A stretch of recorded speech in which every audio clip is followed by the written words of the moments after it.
Hi everyone. Tonight I just want to share with you another real quick recipe to get those Thanksgiving leftovers used up. Now I know you're not seeing this video till Monday, so some of you might already have your Thanksgiving leftovers used or even thrown out by now, but this is just a great recipe to anytime you have leftover mashed potatoes. This is my go-to recipe when I have leftover mashed potatoes.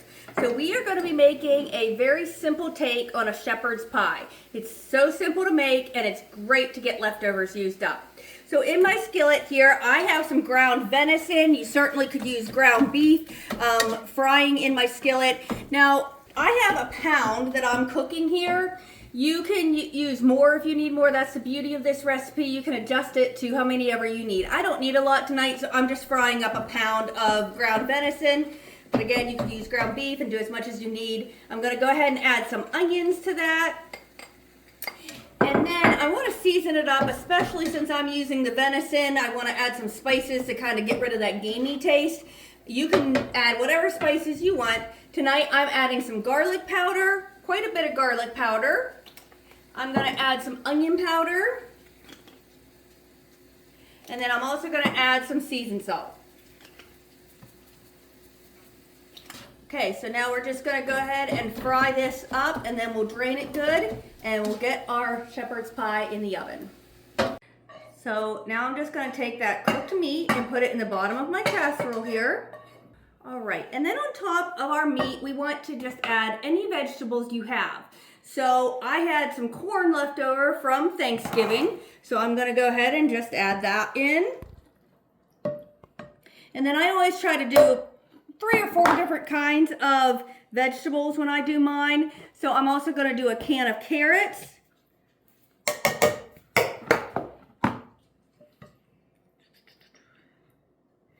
And a can of green beans. Of course, those are drained. And you know what? I had a can of peas out here just in case I needed them. I think I'm going to go ahead and add peas tonight too. But again, this part, you can customize it however you want. If you have vegetables left over from other meals, you can have those. If you want to use frozen vegetables, frozen mixed vegetables are fine. Just go ahead. I'd probably cook them a tiny bit just so they get cooked good in the casserole. So you can use frozen vegetables, you can use mixed vegetables, you can use fresh vegetables. Again, I'd probably cook those a tiny bit first.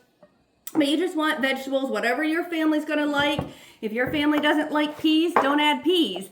But again, this is just a great way. Whatever foods you have left over, or whatever vegetables you have left over from other meals are just a great thing to throw in here. Any vegetables at all. And then you just want to top it with, I always use leftover mashed potatoes. Of course, you can use fresh mashed potatoes. And these ones are a little stiff and kind of lumpy because they were in the fridge. But that's the beauty of this. It's just getting those leftovers used up. So you don't have to worry about making fresh, creamy mashed potatoes when you're making this dish. And I know this just kind of looks like a bunch of hodgepodge put together, but I'm telling you, when you cook it, all those vegetables and just all the flavors meld together, and it just has this unique flavor that is so yummy, and everybody's going to love it. I'm just going to go ahead and use the rest of my potatoes I have here. Okay. And then you can season it however you want. If you want to just put a little cheese on top or some salt and pepper, whatever you want to put on top. Tonight, I think I'm going to put on the top, I have this garlic parmesan seasoning.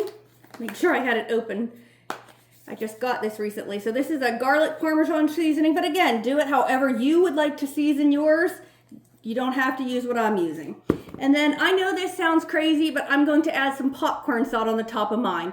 All this is literally is butter flavoring and then salt. So I'm going to put that on. You could melt some butter and put that on top. But that is it. We're just going to cover this now and bake it in a preheated 350-degree oven for about 30 minutes. Of course, everything's already cooked, so you're just really heating things through.